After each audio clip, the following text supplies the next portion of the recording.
अब इस क्वेश्चन में क्या कह रहा है, इस क्वेश्चन को ध्यान से समझेंगे। इस क्वेश्चन में भी जो है सेंट्रीपिटल फोर्स और टेंशन को इक्वेट किया जाएगा, तो ध्यान से समझना है इस सवाल को। क्वेश्चन क्या कह रहा है, on horizontal smooth surface A mass of 2 kg is held in a horizontal circle by means of a string at an initial angular speed of 5 revolution per minute. Keeping the radius constant, the tension in the string is doubled. Radius को constant रखा लेकिन tension को double कर दिया है। The new angular speed is nearly. पहले तो आपको इस सवाल में यह समझना है कि भैया एंगुलर स्पीड तो आरपीएम में होती है या नहीं। पहले आपको इस सवाल में यह समझना है कि जो एंगुलर स्पीड है, एंगुलर स्पीड होती है आपकी ओमेगा। ओमेगा जो होती है ये होती है इसकी यूनिट रेडियन पर सेकेंड, रेडियन पर सेकेंड। अब आपको इस सवाल को देख करके पहले तो ये माइंड में आ जाना चाहिए, भैया ये ओमेगा जो है आरपीएम में दी है, ये किस में दी है, आरपीएम में। जब आपके माइंड में ये आएगा कि आरपीएम में दी है तो इसका मतलब ये ओमेगा नहीं है। लिखा जरूर है एंगुलर स्पीड लेकिन ये ओमेगा नहीं है। अब देखो सवाल है, सवाल को कॉपी किया गया है, जहां से भी कॉपी किया और जिसने कॉपी किया उसने ध्यान नहीं दिया, है ना। आपको ये समझना है पहले क्वेश्चन को देख करके कि ये ओमेगा जो है ये एंगुलर स्पीड होता है और इसकी यूनिट होती है रेडियन पर सेकेंड। यहां आरपीएम दिया हुआ है तो आरपीएम तो फ्रीक्वेंसी की यूनिट होती है, आरपीएम तो फ्रीक्वेंसी की यूनिट होती है। जब आप ओमेगा लिखते हो 2 पाई n अपॉन में t, that means number of revolution per unit time, this n upon में t, तो ओमेगा क्या होता है आपका 2 पाई और ये आ गया म्यू, फ्रीक्वेंसी। क्या ये बात क्लियर है? तो ये जो फ्रीक्वेंसी है ये दी हुई है यहां पर, नॉट एंगुलर स्पीड। तो इसका मतलब इस सवाल में जो चीजें हैं वो गलत दी हुई है, ध्यान रखना। बट हमें जब हमारा आंसर आरपीएम में, तो इसका मतलब हमें ये पता है कि इसमें फ्रीक्वेंसी निकालनी है, नॉट एंगुलर स्पीड। क्या ये बात क्लियर है? चलो अब इस सवाल को करना है। तो क्वेश्चन में ये बोला जा रहा है कि भाई जो है मास है 2 kg का, उसको एक हॉरिजॉन्टल सर्कल में घुमा रहे हैं स्ट्रिंग की मदद से। इनिशियल एंगुलर स्पीड यानी कि इसकी इनिशियल फ्रीक्वेंसी बोल सकते हैं इसको, ये 5 आरपीएम है, ठीक है। चलो तो आपको पता है जो टेंशन होगी वो किसके इक्वल हो जाएगी, सेंट्रीपिटल फोर्स के। तो m ओमेगा स्क्वायर आर, आपने ये सवाल पढ़ा होगा, m ओमेगा स्क्वायर आर, जिसे M V square by r होता है। तो हम क्या करते हैं, एक ये फॉर्मूला भी पढ़ते हैं, m omega square r, v is equal to r, formula देखो बता देता हूं, M V square by r हम पढ़ते हैं सेंट्रीपिटल फोर्स। तो हम क्या करेंगे, v is equal to omega r, इस v की जगह उठा करके ओमेगा स्क्वायर आर स्क्वायर रखेंगे, एक आर से आर कैंसिल, तो m omega square r square upon में आर, ये कैंसिल हो जाएगा, तो m ओमेगा स्क्वायर आर यहां से आ जाता है। चलो अब हम इस सवाल को करने वाले हैं। मान लो इनिशियल टेंशन t है, सब कुछ इनिशियल वाली कंडीशंस है, या t1 ले लो, चलो t1, और मास तो कांस्टेंट रहेगा, पत्थर का मास है, स्टोन का मास है, कांस्टेंट है।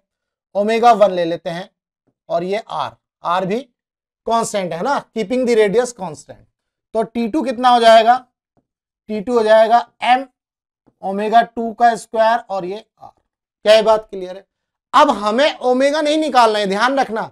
अगर आपको ओमेगा निकालना होता तो आपको ये यूनिट्स के हिसाब से देखना होता, तब आप इसको इस तरह से करते, ये इक्वेशन 1 होती और ये आपकी इक्वेशन 2 होती, दोनों को क्या करते आप डिवाइड कर देते और इसको सॉल्व कर लेते, ठीक है भाई।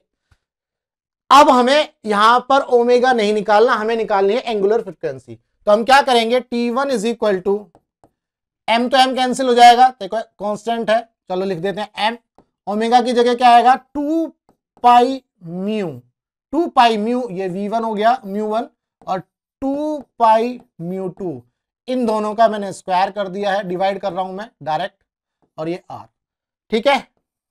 और ये हमारा t2, अच्छा ऐसे नहीं करते इसको,